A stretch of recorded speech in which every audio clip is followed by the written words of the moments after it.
Hey, there's one thing I wanted to address, sort of a elephant in the room. As many of you know, I'm a world-renowned grillman, and I get a lot of questions about barbecuing, and I specifically haven't talked an awful lot about grilling, because it's something that's really close to my heart, and something that is I treat with a lot of respect, and sort of the ritual, I think, is kind of lost in our society. It used to be that if you taught somebody how to grill, that you were actually financially responsible for the kid of that person. And I think it's Spanish societies they do that. But grilling is a time-honored tradition, and I just wanted to answer some very basic tips about grilling, give you guys just like a sort of 101, because I don't know. I see a lot of people pretending to be grillmen out there, and they're just not pounding the pavement, really making a real grill, from the street type grill, grilling on the streets. I'm from the streets. I lived on South Street. That was a street. I walk around streets. I don't avoid them, and take drives and avenues. Specifically, I'm fairly comfortable walking around on them. But anyway, if I get one question, probably more than any other thing, it's about what are the three factors of grilling. And I don't know, it's kind of strange that people assume that there's going to be three of them, not knowing what the factors are. But they asked me what the three factors of grilling are, and I think they're fairly obvious. There's the smoke. You're going to need your smoker box. You're going to need your mesquite chips. You're going to need lots of mesquite things. The sauce, the rub, the marinade, all involve mesquite elements. You could say that mesquite is sort of the central taste theme of the smoky barbecue, in my humble opinion.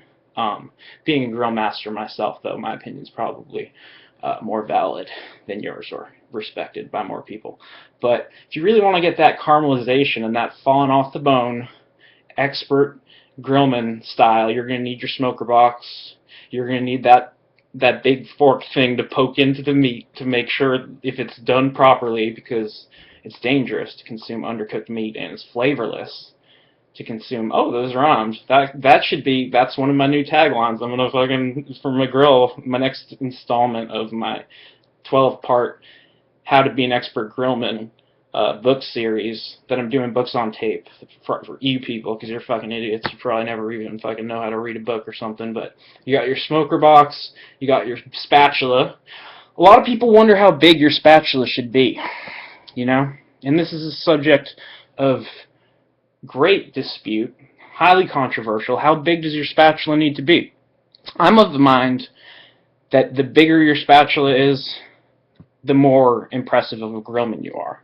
I actually have spatulas that are bigger than the entire size of the grill on which I am flipping said burger or meat, lamb, pork, chicken, beef, steak, fish. I can grill fish. I got one of those things with the metal, so you can go and hold it in so that it doesn't fall. You don't have fish flakes falling on your grill, making it all dirty. But you need to have your grill be a little bit dirty. You don't want to clean your grill completely, but you don't want your grill to get gross. So grilling is really, I think, it's sort of a meditative, thing, finding that balance of the grill, of the cookedness, of the protein, of the smoke versus the marinade. Is the marinade complementing the rub? Is the rub complementing the mesquite? Is mesquite represented properly in the smoke?